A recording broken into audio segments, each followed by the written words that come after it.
தனிமையில் வாழ்பவர்களுக்காகவும் திக்கற்றவர்களுக்குமான ஜெபம். அன்பு நிறைந்த பரலோக தந்தையே, இன்று தனியாக வாழ்ந்து கொண்டிருக்கும் ஒவ்வொருவரையும் உம்முடைய திருவடியில் ஒப்படைக்கிறோம். கர்த்தாவே, அமைதியான அறைகளில் விழிக்கும் இதயங்களை நீர் காண்கிறீர். ஒருவரும் அருகில் இல்லாமல் உணவருந்தும் மனங்களை நீர் அறிவீர். தங்கள் கண்ணீரை யாரும் பார்க்காதபடி மறைக்கும் ஆத்துமாக்களை நீர் புரிந்து கொள்கிறீர். மனிதர்கள் அருகில் இல்லாவிட்டாலும் நீர் அருகில் இருக்கிற தேவன். யாரும் விசாரிக்காவிட்டாலும் நீர் கவலைப்படுகிற அன்பு தந்தை. சங்கீதம் 68:5 சொல்லப்பட்டிருக்கிறது, தகப்பனற்றவர்களுக்கு தகப்பனும் விதவைகளுக்கு நியாயாதிபதியும் தேவன். கர்த்தாவே, தனியாக வாழும் விதவைகளுக்கு ஆறுதலாக இரும்.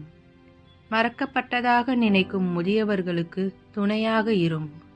குழந்தைகளை தனியாக வளர்க்கும் ஒற்றை பெற்றோருக்கு வலிமையாக இரும். குடும்பத்தில் இருந்து தூரமாக வாழும் இளைஞர்களுக்கு நண்பராக இரும். இப்பொழுது திக்கற்றவர்களாக ஜெபிக்கிறோம். எங்கு போவது என்று தெரியாமல் தவிக்கிறவர்களுக்கு வழிகாட்டும் தேவனாக இரும். வாழ்க்கை குழப்பத்தில் இருப்பவர்களுக்கு தெளிவு அருளும். மன அழுத்தத்தில் இருப்பவர்களுக்கு சமாதானம் கொடும். கர்த்தராகிய இயேசுவே, நீர்தான் வழியும் சத்தியமும் ஜீவனும். இருளில் ஒளியாக பிரகாசியுங்கள்.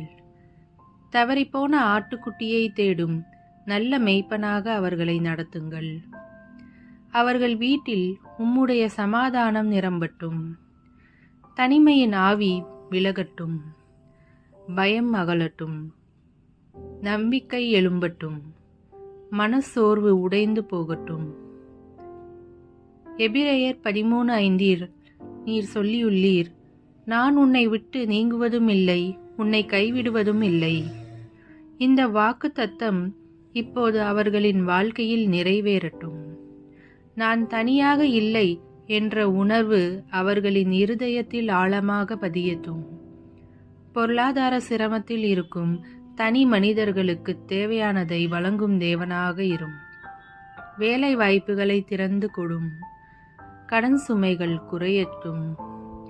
கைகளின் உழைப்பை ஆசீர்வதியும். ஒற்றை பெற்றோருக்கு இரட்டிப்பு வல்லமை தாரும். அவர்களுக்கு நல்ல வலிமை தாரும். அவர்களின் குழந்தைகள் உம்முடைய பாதுகாப்பில் வளரட்டும். கர்த்தாவே, அவர்களை நல்ல நண்பர்களால் சூழ வைத்து உண்மையான உறவுகளை அவர்களின் வாழ்க்கையில் ஏற்படுத்தும். இன்று முதல் தனிமை அவர்களை கட்டுப்படுத்தாது. குழப்பம் அவர்களை ஆளாது. துக்கம் அவர்களை வெல்லாது. ஏனெனில் நீர் அவர்களோடு இருக்கிறீர். உம்முடைய தூதர்களால் அவர்களை சூழ்ந்து காக்கும். அவர்களின் வாழ்க்கைக்கு புதிய நோக்கம் அருளும். புதிய ஆரம்பம் தாரும். இயேசுவின் வல்லமையுள்ள நாமத்தில் ஜெபிக்கிறோம். ஆமீன்.